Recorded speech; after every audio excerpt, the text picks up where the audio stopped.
Buenos días, continuamos con otro ejercicio de cantidad de sustancia.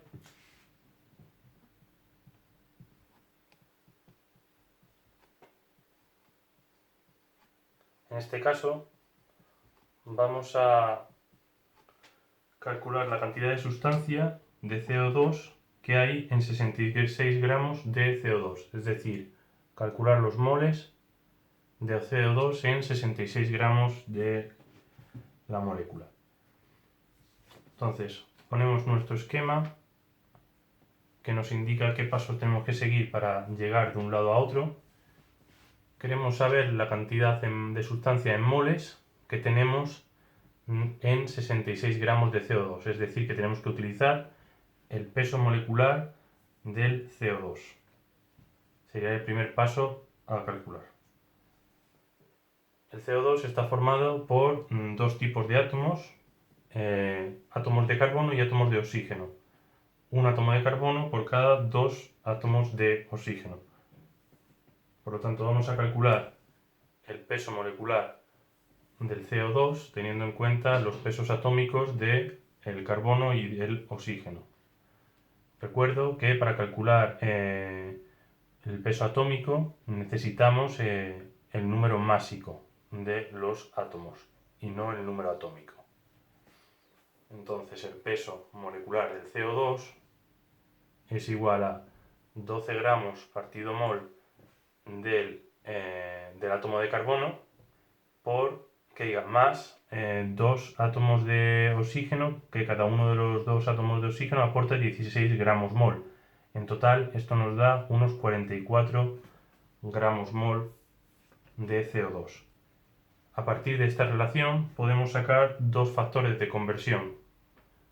Podemos decir que en 44 gramos de CO2 forman un mol de CO2 o que en un mol de CO2 hay 44 gramos de CO2.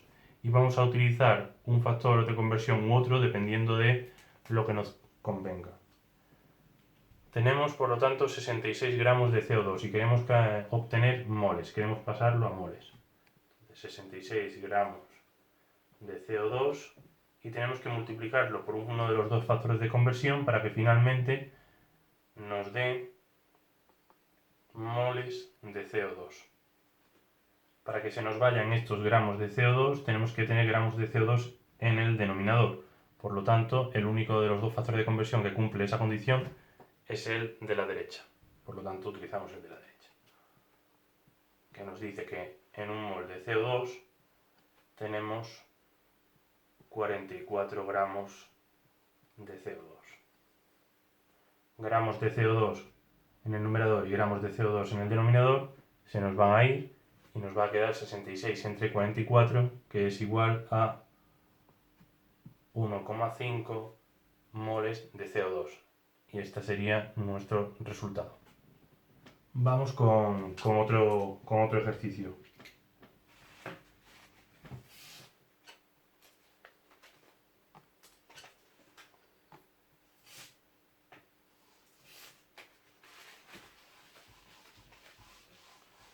En este caso vamos a calcular, nos están pidiendo la masa de HCl que hay en 3 moles de HCl.